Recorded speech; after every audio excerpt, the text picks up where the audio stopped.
Swati, and today we solve different type of questions of haloalkane and haloarenes, just like assertion, reason, case based, give reason, and conversation type questions. Because it is very easy to read the chapter, understand the chapter, and learn it. But it is very difficult when we solve the question. It is time we have to apply our knowledge.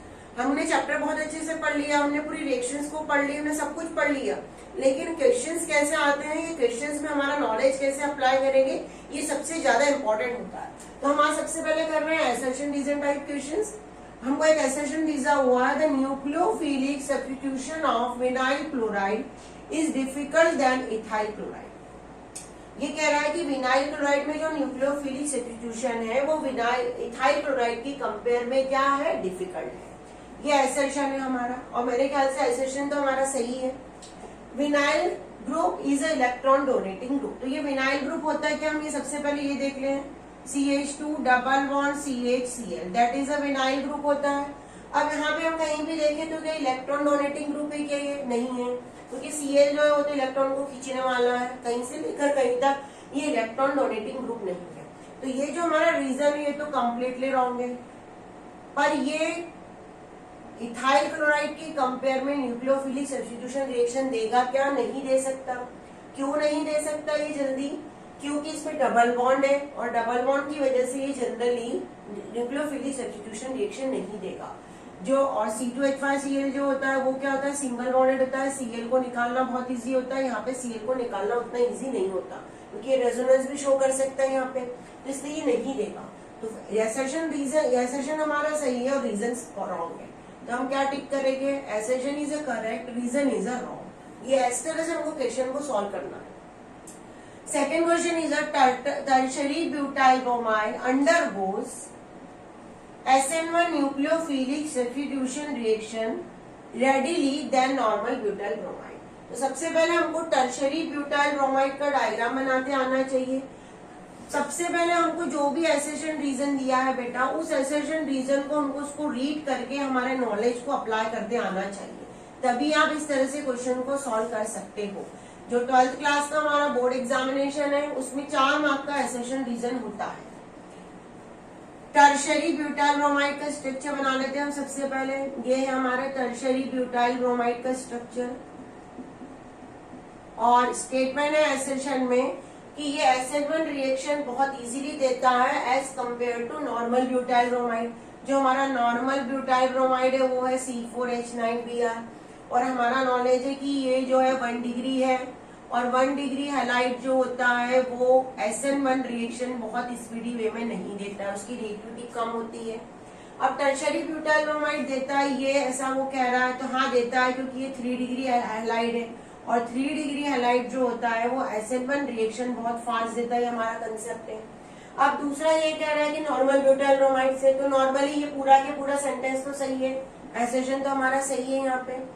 It proceed by the formation of stable carbocation, that is a reason. Reason ये दिया है कि इसमें stable carbocation बनता है, उसकी वजह से ये देता है. तो ये SN1 रिएक्शन जो होती है हमारी, आपको पता है कि 2 स्टेप प्रोसेस है.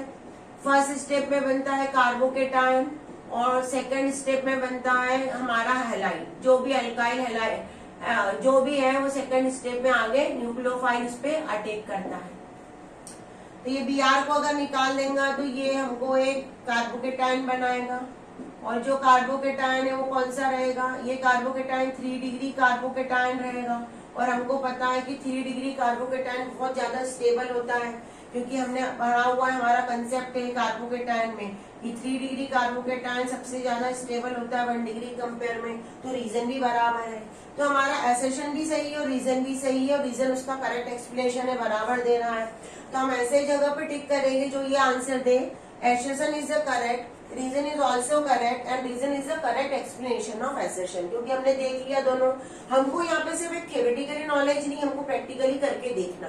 ऐसा नहीं कि हमको जो भी क्वेश्चन आ गए हमने उसको पढ़ लिया विदाउट एनी लॉजिक, हमने उसको कर दिया, अरे कुछ भी हो सकता है, ए भी हो सकता है, बी भी हो सकता है.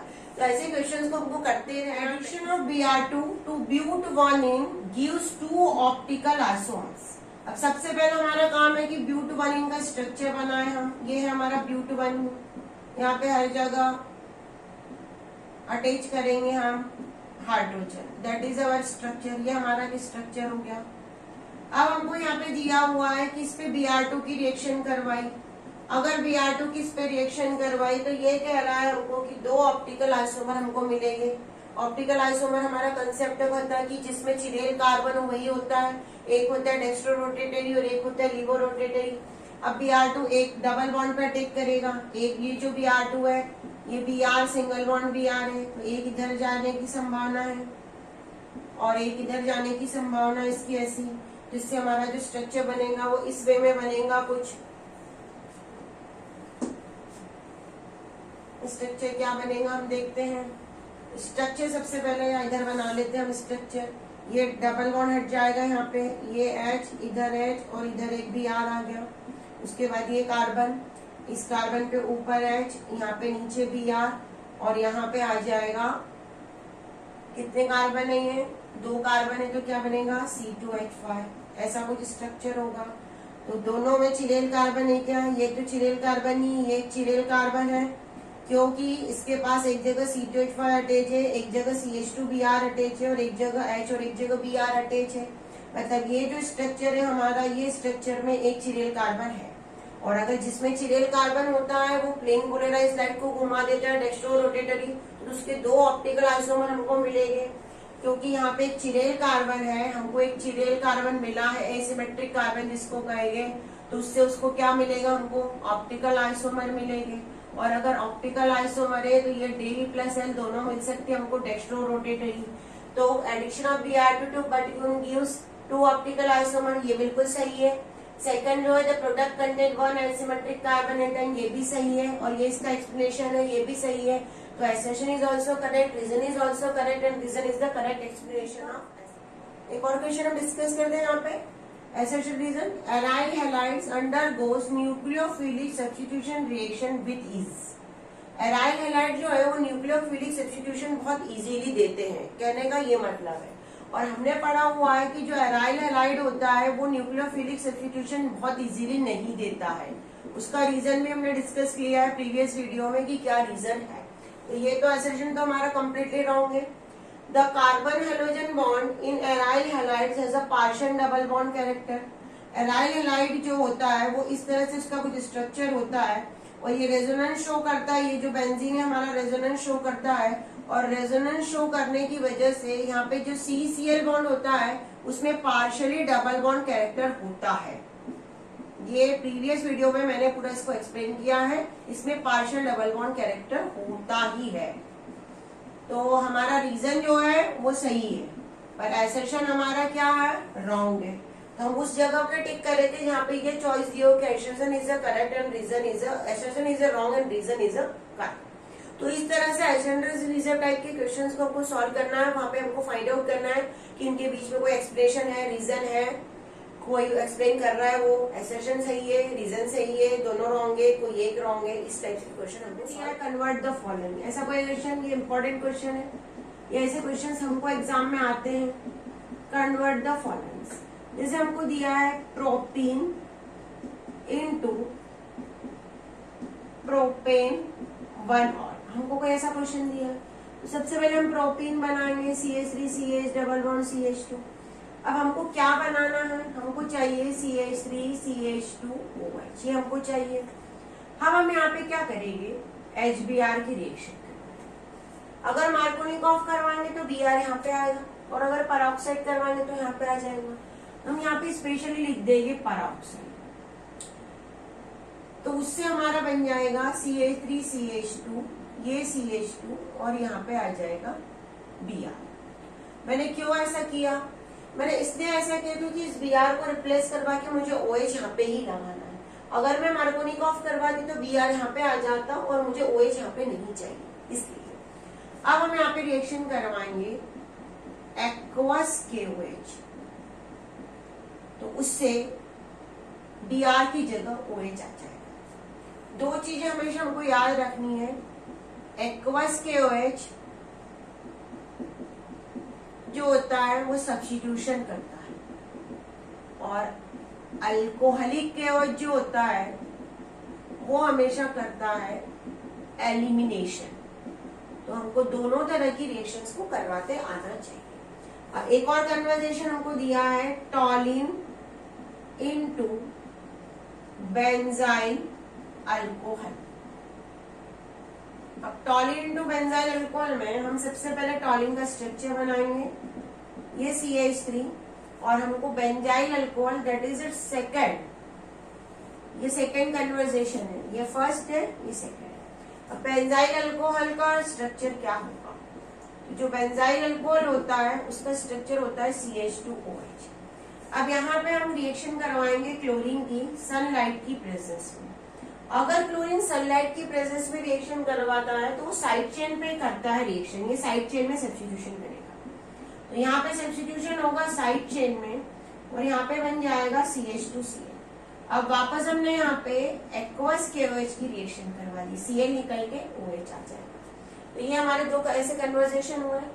तो वीडियो को पॉज कन्वर्जेशन है 1 ब्रोमोप्रोपेन टू 2 ब्रोमोप्रोपेन। सबसे पहले तो 1 ब्रोमोप्रोपेन का स्ट्रक्चर हमको पता होना चाहिए।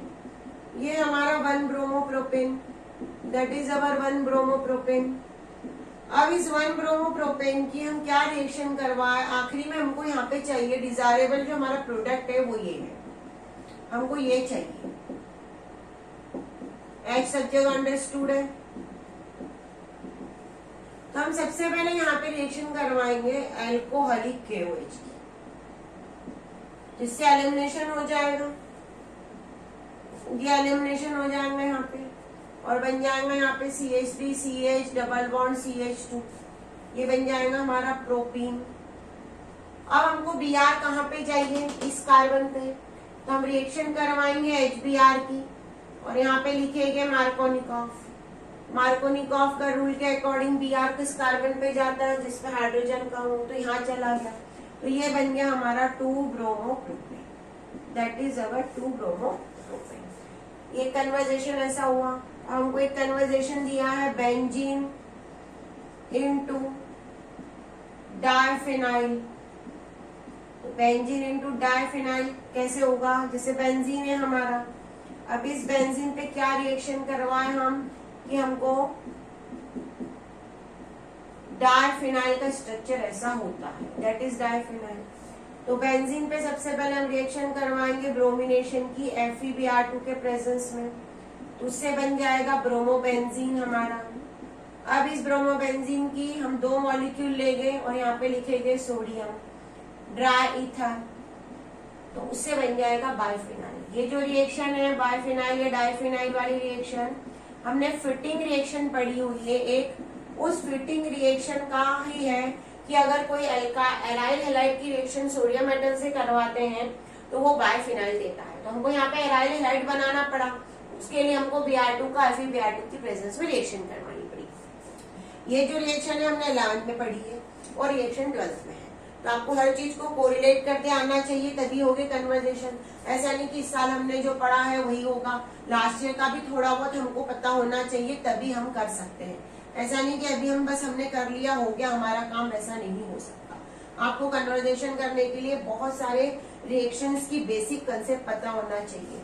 जैसे आपको बहुत सारे रिएक्शन में किसी ने आपको दे दिया 2 क्लोरोप्रोपेन और इस 2 क्लोरोप्रोपेन को कन्वर्ट करना है प्रोपेन 1 ऑल में। तो सबसे पहले 2 क्लोरोप्रोपेन का स्ट्रक्चर बना लिया। ये आप बनाना क्या है, प्रोपेन 1 ऑल। प्रोपेन 1 ऑल का मतलब है कि 1 पे OH अटैच है 3 कार्बन पे।